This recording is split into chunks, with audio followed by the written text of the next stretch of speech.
You gotta remember the reviews.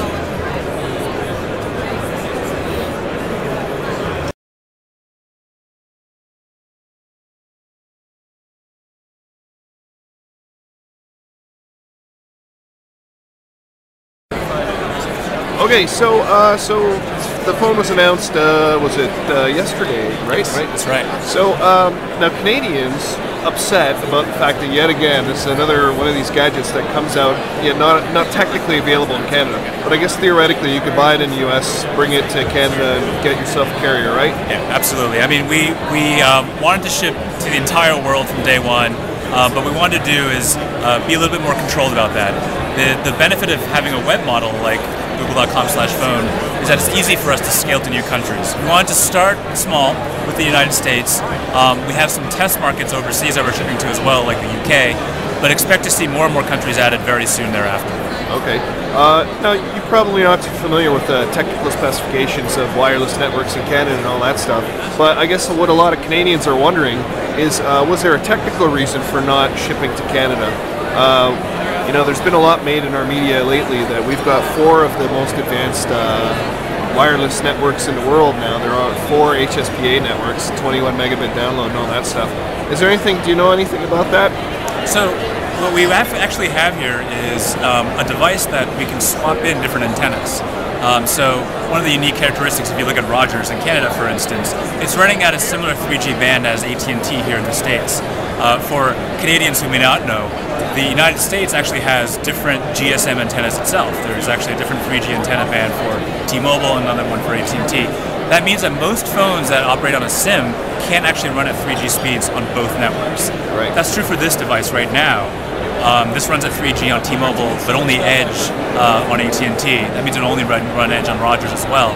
However, we can actually create new SKUs, new product versions of the same device that will actually operate 3G speeds on Rogers. So that's just a matter of time. Okay. So no real technical obstacles. It's pretty straightforward, simple to swap the antennas then, right? Yeah, exactly. Okay. So it's purely building, shipping, or... It's really just a phasing thing. It's just making sure this is the first time Google's ever doing a direct-to-consumer model for selling anything consumer electronics. So we want to be careful. We want to make sure that this works, that we have everything in order. And as soon as we start getting really great sales velocity, as soon as we start feeling comfortable with how things are working, we can continue to scale this out to more countries. Okay. All right, now can you show me some of the coolest features on it? Yeah. So the Nexus One really incorporates a lot of really great new software and hardware innovations. One of them is right here on the home screen.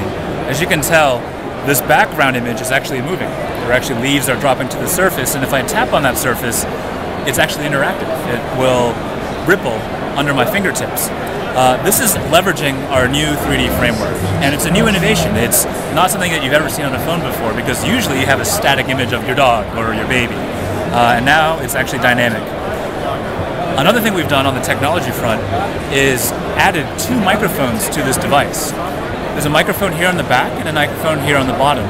That allows us to do active noise cancellation. So now if you're actually walking down the street in a phone conversation and you've got all this really loud background noise behind you, or here in this room, that's all canceled out. You have crystal clear audio quality when you're talking to your friend or your family. And that just makes for a really great in-call experience. Okay. And what about maps? And it's the same maps as the Droid has. And so all that great stuff that we had in Eclair 2.0, Eclair Android 2.0, like turn-by-turn navigation with voice outputs, that's all here on this device. We've actually added, though, the ability to speak into any text field. So if I actually launch Gmail and I compose an email and I speak something, it's very loud in here, but if I say this, let's launch the voice keyboard. This is the voice keyboard. So now I can speak my tweets, I can speak my Facebook posts, I can speak my emails, and all of that is done without ever typing a single letter.